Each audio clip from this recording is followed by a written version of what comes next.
As a leader, do you often find yourself struggling with fear or insecurity and doubt? Well, it's completely normal, friend. And today on the episode with Julie Cober, we are going to talk about all the things that make fear and leadership a little bit harder to deal with. Julie is the CEO and founder of Legacy Leadership Academy and a leadership coach, and she is coming on today to pour out a wealth of knowledge about her experiences in corporate America, how we navigate those 4 limiting beliefs that keep us from being the most impactful leaders. So grab your cup of coffee or your favorite beverage, and let's get started. Doing things alone is entirely overrated. We all need a community to thrive. And that's why I'm part of an online community of writers and speakers, podcasters, and entrepreneurs called Creatives. And I love it. In the years since I joined this community, I've launched new ideas, and I finally executed the dreams that sat on the shelf for years. Seriously. And I was able to do this because of the outstanding group of mentors, exceptional training, and encouraging mastermind groups with my new friends who did and continue to give me invaluable feedback. Oh, and not to mention all the fun, because we have had lots and lots of fun. Have you ever said, I want to write a book? Or do you want to use your voice for the exciting world of podcasting? If so, Called Creatives is your best resource for up-to-the-minute industry training, expert advice, live coaching, and peer support like no other. Best-selling authors and speakers Allie Worthington and Lisa Whittle lead this community with a no-competition mission, and it shows. So join my friends and I in the Called Creative community. Head to my show notes, danitacummins.com/podcast, and click the link to get all the details to join. I promise you won't regret it. I look forward to seeing you in the community and watching you grow.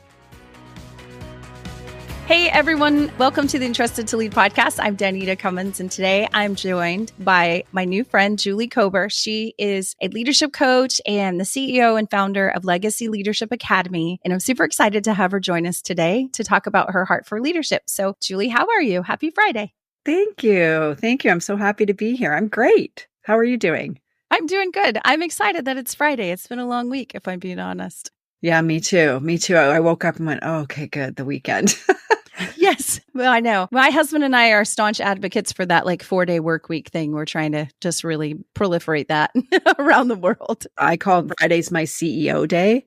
And so it's a day where I have no meetings. Usually I'll do things like this. I'll come onto a podcast or work on strategy, or if I need and want, take the day off. Because you know what?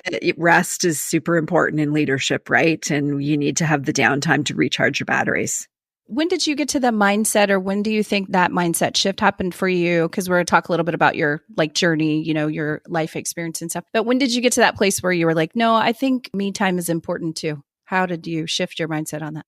I was actually thinking about that this morning as I was thinking about coming on your podcast. And I thought that mindset was born out of moving from a 28-year executive leadership career in corporate. I'm based in Canada, so working for some of the largest companies in the world in HR, to becoming an entrepreneur. So when I made that transition, I left corporate. I call myself semi-retired from corporate at the end of 2019 and started my own coaching business. At the beginning, it was a little rocky and I couldn't really understand. I'm a high achiever. I have been my whole career. I've been considered top talent, as we say in the biz, right? And I come into entrepreneurship and I'm like, okay, this is not going as I planned. This is a little rockier. What is happening here? This is so foreign to me. And then one of the things I did realize is I didn't have complete handle on my calendar. So when I was in corporate, as people would know, because I'm sure a lot of your listeners are still in those roles, you're kind of not in control, or you're kind of at the mercy of your calendar. Like, it's busy, right? Meetings all day, back to back. I remember having to work with my assistant all the time saying, look, you have to give me some time in between these meetings, at least a half an hour so I can grab something to eat, get a drink, whatever. And when I left and I'm now doing my own thing and I'm in my own business, I almost felt like, okay, I don't want any control over this calendar. It's just going to be what it's going to be, because it was the opposite. And then I was realizing, okay, this is not working. So I kind of looked at my calendar and said, okay, how does this need to be structured? And that's what I did. Mondays I do this, Tuesday to Thursday I do this. And I decided, okay, I need to be able to balance what I call my masculine energy and my feminine energy, right? And this has nothing to do with being male or female. It's just whether I'm in full-blown action mode Or what do I need to do for downtime? And that's where I kind of birthed the CEO day on Fridays, where I can catch up from the week if I want to. I can work on strategy. I can work on projects. I book no meetings unless I want to. It's Friday and we're doing this podcast, but I chose to do it on Friday. And it just gives me the ability to also have that downtime. I don't sit down at my desk as soon as I normally do and all those kinds of things, because if you don't give yourself some kind of rest and having maybe a half day that day, any kind of personal appointments that I need, I book it all on that day. Just that one day of the week coming into the weekend, it's like I have a long weekend every week and I work if I want to. I don't have to. And just the mindset of that, it's been a game changer. As soon as I said, nope, this is what my calendar looks like, and then staying consistent to it, basically putting boundaries on your time, right? And you need to do that as a leader. Yeah. And we're going to talk about that, I think, today about what we value. But I was just thinking, you gave yourself permission to do that. And I feel like for a lot of people, there's this sense of guilt. And it doesn't have to be male or female. I know men who struggle with the same thing. So it's not a male female thing. But I think as you were talking, I thought you gave yourself permission to say, this is the day I'm going to hold this space. It's going to be fluid and dynamic. And I'm okay with that. That doesn't make me lazy. That doesn't make me frivolous. It's just letting whatever flows through the creative side of that day. And you just allow space for it. So I think that's really good, because I meet a lot of people who are, oh, I wasted the weekend, or I was really guilty. And I thought, I mean, I guess if you stayed on TikTok all day, or I don't know why you feel guilty about it, like what actions you're doing or behaviors that make you feel shameful, but that shouldn't be the point. You shouldn't feel shameful. In my business, we teach 12 leadership tools that I believe every leader, and this is, you can be a leader in your church, you can be a parent, you can be a leader in corporate, like leadership is leadership, right? So these tools, I believe, are the fundamental tools you need to show up in leadership and be really good at it, and specifically leading yourself. And if you're feeling guilty and shameful about a choice you made, like let's say you scrolled on TikTok for an hour, as long as you made the decision to do that and you maybe needed some downtime and you just didn't want to think about anything, so you went and scrolled, there should be no shame or guilt around that. So if you're feeling that other emotion, I think it's probably because you're not in integrity, which is one of the tools we teach. And integrity to me just means you show up and you do what you say you're going to do when you said you're going to do it, especially if you don't feel like doing it. That's the definition of integrity to me. And so when you're feeling guilty or shameful because you didn't get something done or you did something different, you didn't show up how you wanted to. That's where that feeling's coming from. So sit with it and go, okay, what can I do differently next time? What discipline can I get into? If I want to go on TikTok, don't shoot yourself in the foot or make yourself feel bad about that. If you like TikTok, just maybe craft some time when you need half an hour of downtime and pick up your phone and scroll. Just have kind of boundaries around it, right? Because we all know we can pick up our phone to do something, and next thing you know, we're like, why am I even on here? It's a discipline. Which is by design. So there's some grace to that too, because that's what the algorithm is designed to do. So I think the other part of that too was I have a great grace for procrastination. When they give themselves a lot of shame or beat themselves up about procrastinating. But procrastination is just from you have a real or perceived threat or pain. Like pain is coming. So, and it can be little pain or big pain, but procrastination is just the response to our brain when we look at that thing we need to do and we're like, oh, this is too much. And so we do something else and we avoid it, but that's just a natural response that your body goes through. And I think back to that example, okay, so you're on TikTok and you're scrolling and you spent more time there. You avoided doing the thing, whatever it is, doing the spreadsheets, doing the taxes, whatever it is, calling back that person who you might have a growly conversation with. We avoid lots of stuff, but just kind of let yourself, like you said, sit in it and see and ask yourself, why am I avoiding it? And that really does give you a lot of clarity, I think, into being able to, like you said, just, okay, is this a pull my bootstraps up and I just need to do it, button seat kind of deal? Or is there something else going on? There's really something else going on I need to work through. So I think that's so good. I always tell my clients, when you get to the core, especially around procrastination, because a lot of my clients come to me, they're either recovering or trying to recover from perfectionism, right? Which is just a form of procrastination. It's a fear. There's really, when we get to the core of why you haven't done something, they're fearful of something. And then we go, okay, let's unpack this fear now. Like, what is this really? Are you fear of succeeding? Are you fear of failing? What is it? And then we can figure out where it's coming from. And, once you get to that core, then we reprogram it. All of a sudden, they're not procrastinating. They're like jumping out of bed going, oh my gosh, they want to jump down to their desk, right? And get things done because they're not fearful of it anymore. Yeah. Do you have like a core list of things that people are commonly fearful, what the common fears are? Like you said, success and failure. I think really where we end up going in this is super interesting, is that in my studies and through all my career, what I've learned is every human on this planet has one of four core negative limiting belief. Okay. We all fit into the one of the four. Now we all have them all, or many, you could have more than one, but one is your core. The four are, we feel unworthy, unlovable, powerless, or not enough. And so the work I do with my clients is we drill down to which one of those four are you. And it takes some time. Like even myself, I thought I was one of the other ones. And then when I realized, no, I'm this one over here, it's like this puzzle comes together, right? And you see your whole life and go, oh my gosh, there it is. There it is. There it is. And in this mindset work, you'll see a lot of people will talk about negative limiting beliefs, and they try to go one by one by one. And we have 70,000 thoughts a day. I think 75% of them are repetitive and negative.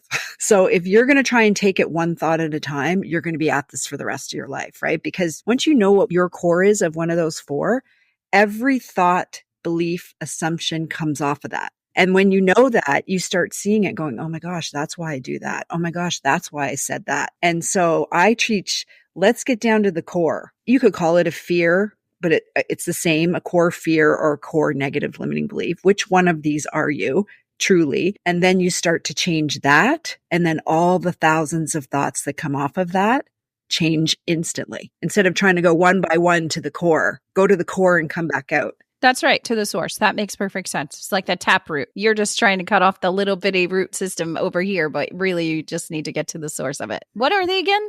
They're worthy. That's why like Jamie Lee McKern's book, Worthy, that's why it like sold out in 10 minutes, right? Because many, many people feel unworthy. Another one is powerless. The other one is unlovable. And they're all close, right? So you might have felt some of them. And the fourth one is not enough. I don't feel like I'm enough. We've all felt like, so for example, for me, I have never felt powerless ever in my life that I can remember. But the other three, I've definitely felt at times in my life. So for a long time, I thought my core thing was unlovable, right? But it's not enough. That is my core. And I know exactly where it comes from. I've done all the work, gone back into our childhood, and it usually comes from 0 to 5. Right? And it's just life. Everybody has it. We all have things we have to heal. Nobody's perfect. Nobody's parents are perfect. Everybody's doing it the best they can at the time. But once you kind of figure out what that core is and you work to change the core, that's what we call quantum leaping. That's when quantum leaps and change happen.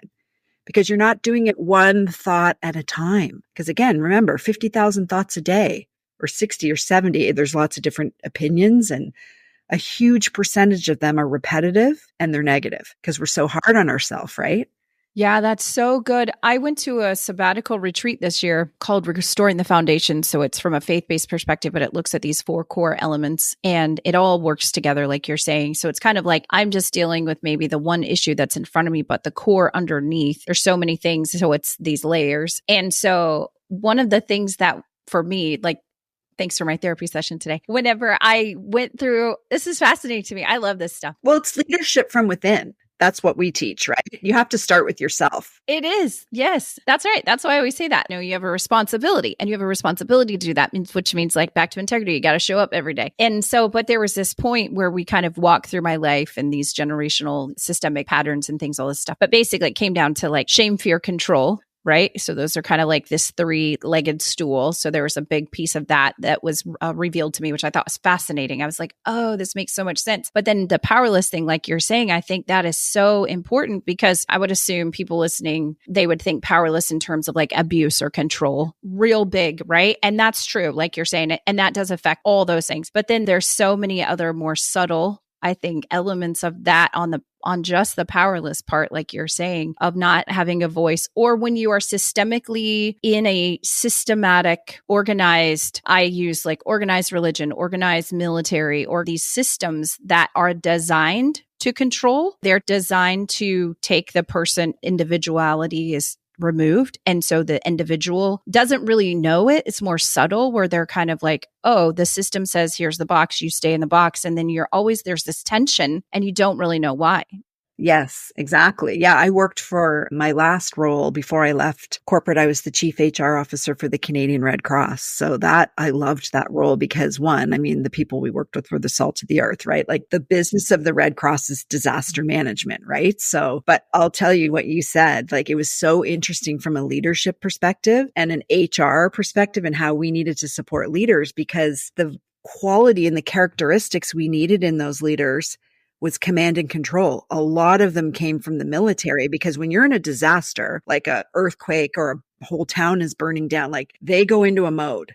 They go into a mode and you don't question your commander, da, da, da, da, da. And my gosh, they were just fabulous at getting this disaster under control. But in the military would call downtime, like regular civilian time, a non-war time, these guys didn't know how to lead without being in command and control. So that was a lot of the work we did with them is like, okay, we're not in a disaster right now. So this is not how we treat our team. You have to operate differently when you're not in a disaster. So what's the flexibility? And anyway, that was just, I found so interesting. Yeah, I was in the military. I've worked for the military for 30 years. Since I was 18 years old, I joined the Air Force right out of high school. I actually delayed enlisted my senior year. So I knew before I ever graduated, I was going off to the military. But then I served in the military, was a military spouse. We worked in special operations, which is a whole different dynamic. We're doing this thing today and don't you effing, it was just a whole different world. But lives were on the line. It was just the stakes were so much different. Then I started serving in bivocational ministry. So for 10 years, I served in ministry and I had no authority in terms of that leadership posture, like you're saying. And so I had to learn, how do you lead a team when you really have no authority over them in terms of, I'm your boss, I have to tell you, kind of that mindset, which I don't know that I ever thought the leadership mindset was like, I get to tell you what to do. But I just saw that kind of modeled in this hierarchy, like you're saying, of this command and control. And then shifting to ministry where it was very linear and flat and collaborative and your opinion matters and you don't get any money. I'm not going to pay you $1. So how do I then meet you where you are? And that's really, I think for me, looking back, what opened up my aperture to this synergy. There are similarities, obviously, but this dynamic of seeing the person for who they are, allowing it to be okay for them to come to the table with what they have, good or bad. And me as a person being entrusted for however long they're there with that person's heart. And it is about work too. But if I miss the heart of the person standing in front of me, good or bad, happy or sad, then I've missed the point of this whole thing, I think.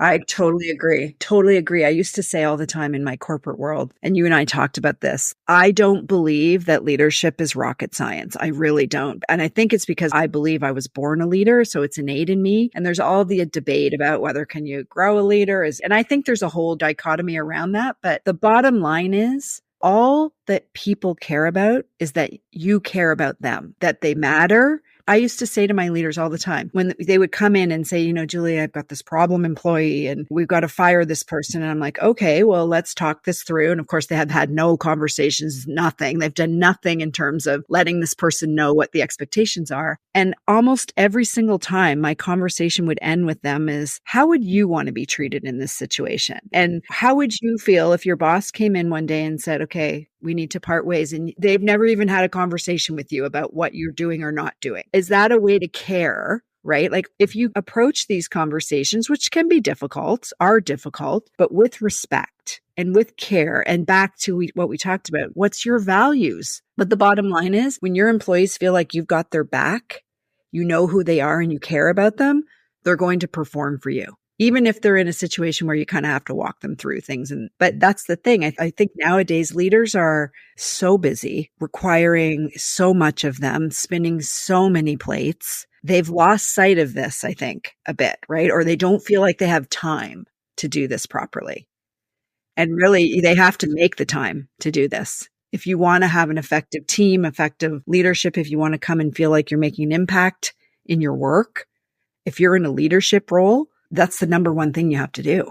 Yeah. And I think it goes back to when you're saying about they have to make time. And then that goes back to strategically looking at the organizational goals and objectives, right? And measuring success the right way to say, are you actually solving the problem that you think that you're solving or say that you're trying to solve. And then do these endless models and measurements and reports and all the things that you're having to do every day, are they helping you do that, or are they the hindrance? So I see that a lot too when I go into organizational consulting and I work with companies and I'm like, okay, why are you doing this process this way? Or why do you have this report? If it's value added for the team, by all means, but is it a good idea to have one person who just clicks the clicky boxes for the database? There's just all these systems that we have put in place or that have evolved over time, because very rarely you get into an organization that's been there for a long time who has a lot of systems and is over processing and did that overnight. It takes time, but that part too. And I guess if you map it out, then you get this change management. So then you have this fear thing again. So you just get stuck in this like little thing that just keeps going around and around. Right. But what's the values? So your values, the company's values, your team's values, your individual employees' values, knowing what those are is your beacon. It brings you back to, okay, why are we doing this? This is really going against our values, right? Probably, how many times did you hear? Well, because we've always done it that way.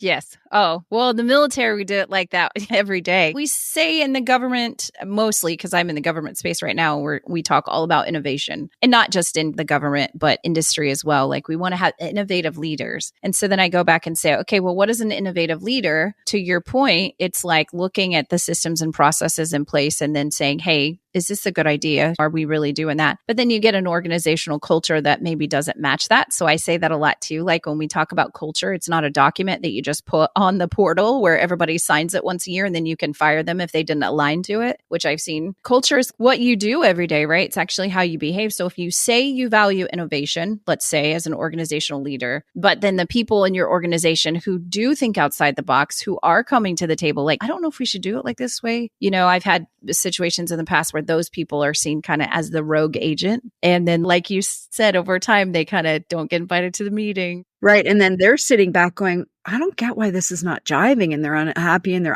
disengaged, because if that's a value, if your company has a value of innovation, which is so beautiful, and you are attracting employees that are innovators, if you don't let them innovate, what's going to happen? They're going to leave, or you're going to have to fire them or something. So I used to say that all the time, like, we're not slapping a bunch of things up on the wall here. This is about walking the talk.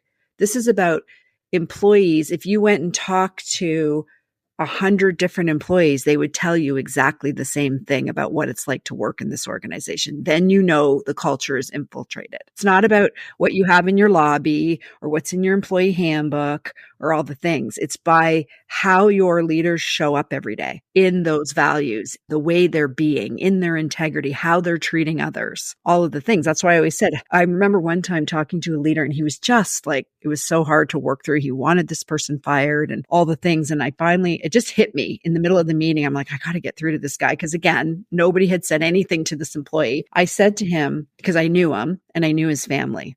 And I said, how would you feel if, and I used his daughter's name, was about to go into this meeting with you? And it was like, we didn't even have phones then. We didn't have smartphones. I wish I could have taken a picture. I still see it to this day, the most massive light bulb moment. When you make it personal, we try not to make things personal, but I said, what if this was your daughter?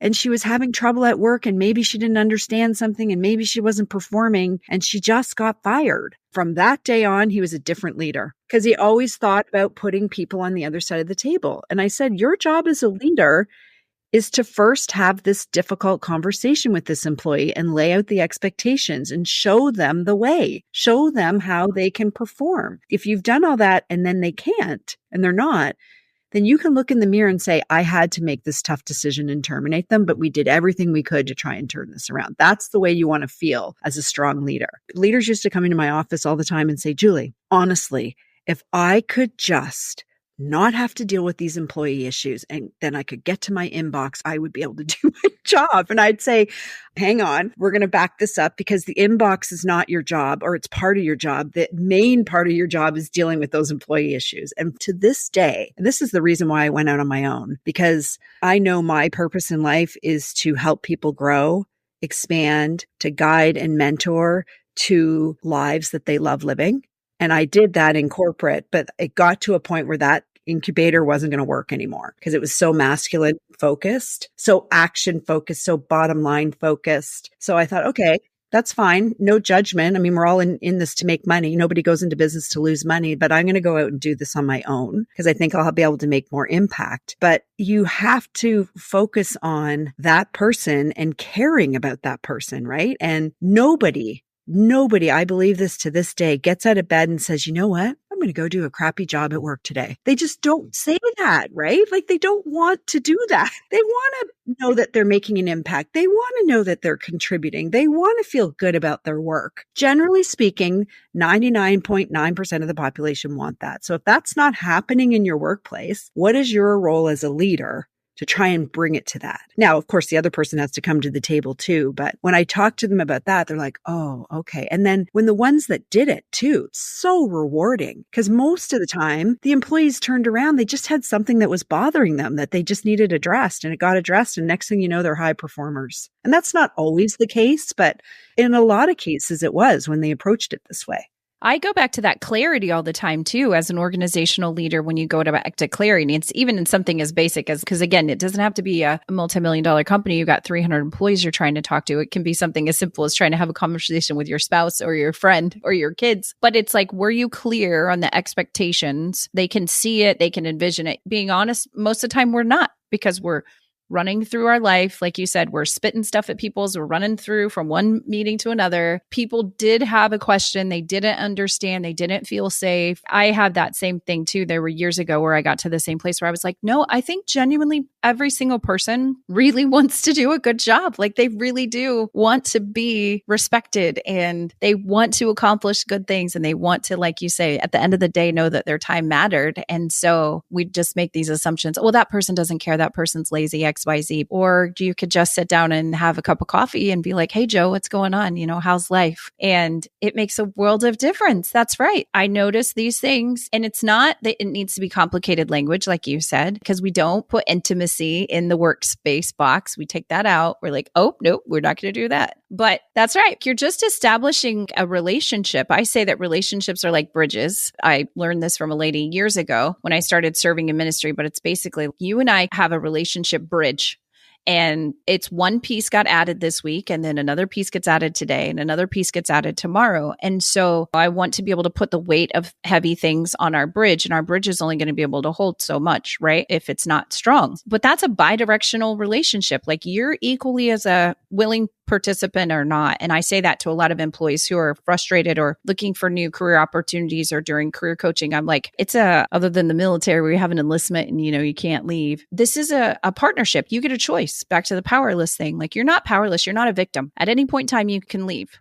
Exactly. It's funny you say that. Choice and responsibility are two other tools we use in our toolbox here in my program. But yeah, and I actually just heard a woman speak this week that really impacted me because she had a really difficult 19 to 29 life. And she kept repeating and like things like incarceration and really big things, right? And she said, and her life is just like she's thriving now, right? And so that was the question is, how did you get here? Like, why are you thriving now? And she said, the only reason why I'm thriving now is because one day I looked in the mirror and said, what part am I playing in this?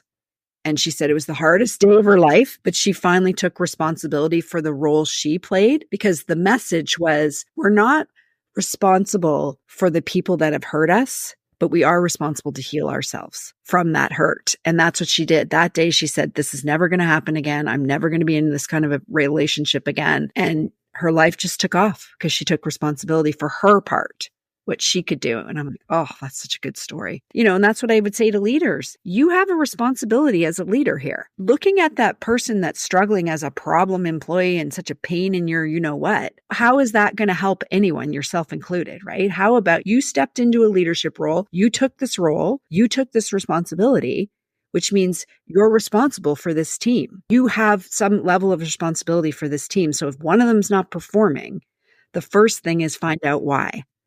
And what we can do to maybe change this. Now, of course, that person has to come to the table. But if you're not clear on what it is they have to do and how they're going to turn this around, how are they going to do it?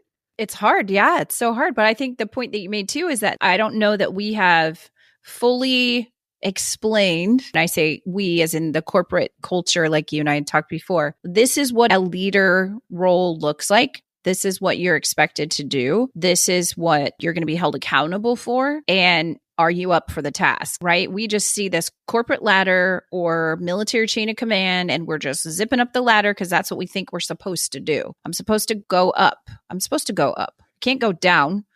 I can't even go over because that's a horrible idea. I think that's part of the podcast and the conversations with different people is just, let's just have these conversations because I think that's a part of it too. Like you're saying is people get into the role and then they're like, oh, I don't want to do that. And then back to you're not a victim then. But then they're like, well, I can't make enough money if I don't climb the ladder. Yeah, make a choice. That's usually the issue. That's usually the issue is they have a dream of the life they want to live. And us in North America tend to have lots of material things on our list, which is fine. And it's not cheap to live today. Look at the cost of food. Look at sending our kids to college, all the things, right? Like, so we get it, but we've kind of created this lifestyle for ourselves, I believe, that we do feel a bit trapped. And I was in this boat. Like I wanted to leave corporate for a lot of years and I couldn't. I didn't think I could because I was the primary income earner and we had built a life around my income and it was big, right? So I'm like, I don't know how I would do this. Like, but it took me years and I kept thinking, okay, well, maybe I could do this or maybe I could do that because I knew what I wanted. And how I wanted to do this, I started getting inspirational hits around what I could do differently. But in the beginning, I felt very trapped because of the income. And like, let's face it, corporate in North America, Canada, and the US, they've set this up this way compensation wise, especially the more senior you are. Like those are golden handcuffs that are very tight. It takes a lot of courage for C-suite executives to do something different or getting a plan in place so that they can back out of what they want to do. So yeah, I think we've created a system. It's a ladder. And I always said, and I've been saying this for years, we need jungle gyms. We need people that can go over there and do that for that, and then go there and learn all these new skills and grow and expand. They don't have to go straight up all the time because not everybody's a leader. I don't even know, you probably know, but the percentage of people that are actually true leaders is very small. So we've got all these people in roles that are required to lead and they don't even want to be in them, but they want the money. They want the income. They want the life. They want to be able to send their kids to college. They want to take their family on a nice vacation. And there's nothing wrong with that. But we as a society have created a comp model that's created this hierarchy. And you kind of got to go up the ladder. So I've said for years to the heads of HR and CEOs, our job is to create jungle gyms now so they can bounce around and get new skills and and feel really challenged, maybe make a little more money along the way, but it's not just a straight up ladder. Right. Unless it's a really large organization, there aren't very many of those positions either. You've got like a manager and then you have a director and then you have a vice president business unit. There are a lot. I mean, so yeah, to your point, once you get into an organization, we talk about retention, which has been this huge topic for the last, 2 years about retention and how do we retain employees? And it's like, but there's not opportunities inside that organization. I go back to that place and about if you're not happy, then that's your responsibility to figure out why at the end of the day, because you own that. You own your feelings. I don't own your feelings. I don't know why you feel that way. I'm happy to work with you to figure it out. But at the end of the day, and then if that organization as a partnership contract doesn't no longer fits your needs or your values, then go find another one. Now, that doesn't mean it's always easy because like you're saying, food, clothing, shelter is a real thing. Yeah. And you might need a plan, but you can change. You can get out. You're never trapped. That's the thing I want people to know. It might take time. You're going to have to maybe have to make some sacrifices like at night for jobs and get your resume and do the things, right? But if it's what you want, you might have to hire a career coach to figure out what you actually even want. So, because a lot of people jump from the frying pan to the fire, right? So I always say get clear. What I do in my business I only work with women. We teach them how to design what they want. So we work on, okay, especially if they're in not a great work situation. Okay, design your next job. Design your boss. Literally, they send me the documents and I'm like, no, this isn't detailed enough. And I go back and I make them design your boss, design your team, design your subordinates, design your colleagues, design the culture of the company, write it out and design it and then visualize it every single day. Get it in your head because everything around you, I always say, look at anything around you. Everything in your office right now was created in someone's mind first. And then they brought it to fruition, right? That's how it worked. Our iPhones, Steve Jobs thought of this in his mind first, and then it came to fruition. So it's the same thing. Your relationship, your culture, your life. Design your life in your head first, what you want, and be really specific and send it out to the universe. Send it out to your source, whatever it is, God, universe, whatever you believe, and it'll come back to you. And so my clients now, they're like, oh my God, they have their dream houses, they have their dream jobs, they have their dream bosses because they were in a very bad place, in a very toxic environment. They did this work and then they went out and found it. And they would tell me that when they were sitting in the interviews, they knew. They're like, nope, this is not the person I designed. This is not my boss. And they were like, no, thanks, peace out. And then the next interview, they're like, oh my God, this is the person. I designed them. This is them. They felt it. So that's what you have to do. Yeah, you have to do the deep work. I think that's so important. I feel like that too. There's so many people, I mean, me included, I've spent a lot of time, and my husband, we go back to a lot, like, what do we value? What do we value in this season of our life? What do we value as, people? And I think like you and I talked about that earlier, it's this purpose versus underneath it is this undercurrent of like things that we value and our identity and our confidence. It's kind of like an undercurrent under the things that we do, because we can totally get caught up in the things that we do. And like you're saying, none of those things are bad. Working and being successful and having an impact and wanting to make a difference in the world and having your dash matter. There's nothing wrong with that desire, but jobs will change and roles will change and health will change and all these things will change. And so then how do we dig underneath it and get to the root system, which is what we value, or like you said, or your faith, or these pieces, and hold on to those things. And then we don't have as much anxiety. We're not tossed in the wind at that point because we're like, no, this is who I am. These are the things I value. And then this is the life I'm going to intentionally create. Yeah, something that doesn't match that, you feel it pretty fast, right? So a lot of the time people have that feeling and they don't even know what is going on. Why do I feel this way? But when you're clear on what you just said, especially your values, my number one value in the world, hands down, number one is kindness.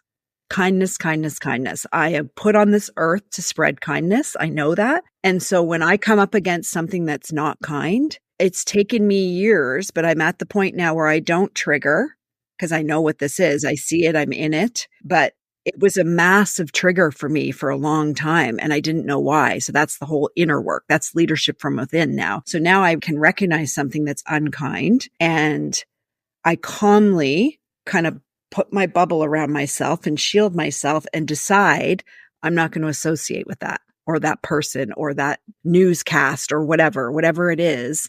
Because I know what it is and I know it's just butting up against a really strong value of mine. Within that, you get to make choice. Yes, I have conflict. And so I choose that's not a person that's going to be in my sphere. And I had to do that with one of my brothers. So sometimes you have to make choices even to the people closest to you. Yeah, that's very true. And then holding yourself accountable to those things, like you said before. That's all leading yourself, right? Yeah, I do think there's a lot to be said about that work on the person side, like you're saying, the leading from within, and then at an organizational level. And it is hard. I'm not saying it's not hard, but we all have an opportunity, I think maybe that's the word, is to just really get to that place as an organizational leader. This is what we say our company values. Then take a knee and look at what you're doing and the things you're saying in these meetings and the comments you're making, and then see if those still align. Because sometimes they don't. And then the employees are like, what are we doing? Yeah. And I do think I've always counseled the CEOs that I worked with. Listen, this kind of stuff we're talking about right now has to come from you. This is one of those top-down things that has to. If you want to create the culture that's up on that wall, you have to be leading that first. You're the leader by example. Then the whole C-suite has to do it as well. And on down we go. If you're not showing up like that as that person, how could you expect anyone else to, right? And so I was lucky enough to work for a couple of CEOs. I worked for 9 in my career. 2 of them will be lifelong friends and mentors. The other 7, all narcissists. So that's interesting because I always think narcissism, you can go one route and one of them is CEO. But anyway, that's a whole other podcast topic, right? But the 2 that were great mentors to me said, you know what, when I'm not here, I want you to hold me accountable. I want you to point it out to me. And I did. Once I got the door to do that, I'm like, okay, I don't think you handled yourself that way in that meeting. They're like, you're right. I didn't. So it was just a way to be accountable.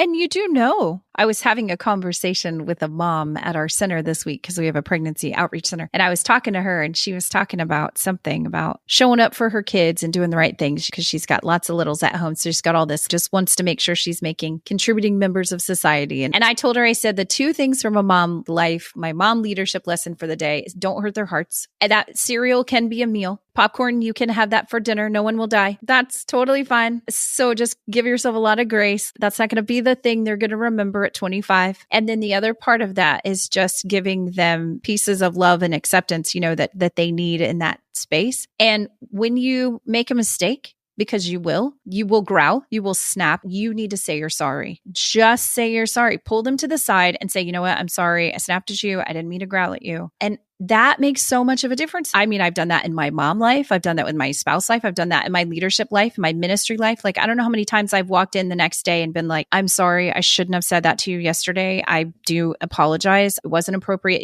whatever. And the people, they're like, hey, it's okay, Danita, and I'm like, no, I appreciate that, but it wasn't. I shouldn't have. And I told her, I said, when you're being growly, like, when you're being a jerk.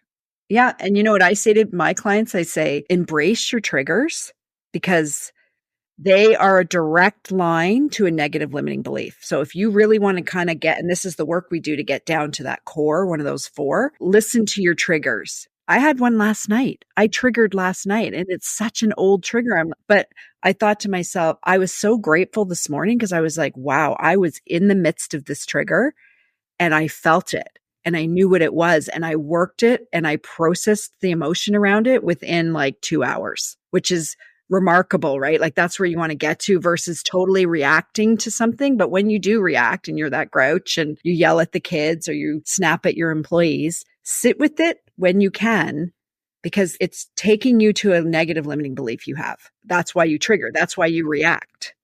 So they're good. The contrast can be good if you're willing to figure out where it's coming from. And that's the hard work, right?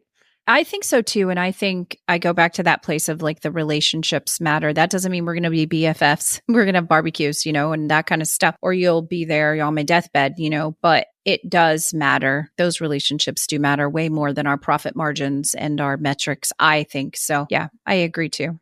One of the CEOs I worked for, he was an owner. He said, he gave this advice and I'll share it with your listeners. I have given it to so many people since. I had to leave this company. It was a dream job, a dream company. And I lived in another city and we had to move back to where our parents were. He came, he said, come and see me before you leave. So I went to see him and I was talking and I was crying. And he's like, why are you crying? And it was a family decision, right? That's what I made to leave. And he said to me, Julie, and this is a founder of one of the largest telecommunication companies in Canada. He said, Julie, you are never going to go to your grave wishing you went to one more meeting. If you are making a decision based on family, it's the right one, period. And I snapped out of it in that meeting and I've lived by that ever since. Those are the relationships that matter, right? The most. They do. I've just been sitting in that, like I shared, because my friend passed away. So I've been sitting in this, like when we get to the end of our life, what really matters? The day she passed away, I was sitting at the breakfast table eating breakfast. And I was like, the dying don't care about vitamins or leftovers or laundry. She didn't care about what was on the Olympics opening ceremonies or not. She didn't care about leadership principles. She didn't care about any of those things, right? It was what everybody that loved her was there or was surrounded by her. She was in a safe place and she was loved by the people that loved her the most. And I think in that season, just sitting in it going, okay, what are the things that are eternal? And my faith, is like the eternal piece of it. Love is eternal. That's where I'm at in this space too. And try to hold it. Try to hold it. Yeah. I mean, we can all get caught up in the spreadsheets and the bills and the laundry and the things. But at the end of the day, the hearts matter more. So I always say, like down to your 4 cores that we talked about, really everything boils down to love or fear. They're the opposite of each other. So if you're in fear about something, figure out how you can move it over to love, because love's the light, right? And fear's the darkness. The only place fear lives is in your mind, right? Where love's your soul. It's who you are. You're right. We all came from a place of love. You're right. You just have to be around a person who's passing. I was the same with my dad. He was in hospice. It was like, whoa, okay. And like my dad was probably one of the most material men I knew. But when he was dying, I kept saying, Dad, do you want me to bring you this? No. I'm like, really? You don't want that? No. He just wanted his family around him. That's it. So nothing else matters, right? it definitely didn't that day. So, well, how can people reach out to you, Julie, and work with you if they have an interest in finding out more about what you do and how they can work with you? So right now I only work with women. So not that I don't love men. I'm married, I have a son, all the things, but I just believe that we as women sometimes need a little extra support. So yeah, you can check me out on my website. It's juliecober.com. All of my programs are there. We have group program, we have monthly membership, we have exclusive one-on-one coaching. We just really like to meet women where they're at. Like where they're at in their growth and their expansion and what they can commit to time-wise, money-wise, all the things. So there's lots of options. Every month we host a live event that's free where we talk about all this kind of stuff, leadership from an in, expanding your life, getting what you want, how to get it, all the things. So we have the next workshop is on September 10th to the 12th, and it's called Be Bold, Be You. So we're digging into identity and authenticity and the version of you need to be to have what you want to have. So yeah, that's always all on my website. You can check me out if you're into social media. It's Julie Cober Coaching on Instagram, and LinkedIn. It's Julie Cober. Those are my two main platforms I live on. Okay, that's so good. Who's the person, the ideal client? Like, how do they know they need to call Julie today? I would say the ideal client, obviously she's a woman. I would say the clients that work best with me are ambitious. They're go-getters. They might not know exactly what they want, but they know they want more. So they might be already very successful or just looking for that next step, or they're moving up through the ranks, whether it's in corporate. So we work with women that have what I call JOB jobs and also entrepreneurs. And we really focus on mindset. Because listen, you guys, every strategy works. I can help you put a business strategy together with my eyes closed, but that's not what's going to make you successful. It's managing your mind and how you show up. So we work a lot on the inner strength, the inner belief. So many beautiful, powerful women that I know, they just have lost their belief, or they haven't even lost it. They've forgotten it, right? It's in there. Someone who wants to set vision, really rediscover belief, set goals, and honestly get results. So if that's you, if someone's like, yeah, this is me, then come and check us out. Good stuff. Okay, we'll put all those in the show notes and share all that on our social pages too, so everybody can find you easier than Googling. But it was amazing. I'm so glad that you came on today. I had such a great time. I learned so much from you today just in this hour. So, I mean, just truly, it's been a blessing. Thank you so much for all that you're giving to the world. It really does make an impact, I think. At least it did for me today. So thank you so much. Oh, thank you. I always just try to impact one person a day. So thank you. You made my day then. Hey friends, thanks for listening to the podcast today. I had a great conversation with Julie, and I hope you jump over to her website, check out her workshop that's coming up soon, because she has a wealth of information and resources for you. And I'm excited to share a sneak peek about next week's episode. We are going to be diving into my new book, Promise Over Purpose, Unveiling the Path to a Peace-Filled Life. It comes out the end of September. September 24th is the launch day. So put that on your calendars. Super excited. And so the next episode, we're going to dive into all of the topics, and I'm going to walk through the book and a little bit about behind the scenes, what it's been like on this writing journey. So mark that on your calendar. Make sure you follow, subscribe the podcast on your platform, Spotify or Apple, wherever you download podcasts, to make sure you get the latest update. And make sure you subscribe to the Entrusted to newsletter so you can grab all of those great tips and tools in your inbox. Thanks so much for listening. I hope that you have an amazing day. Keep showing up every day, even when it hurts, because you matter. Okay, I'll see you later.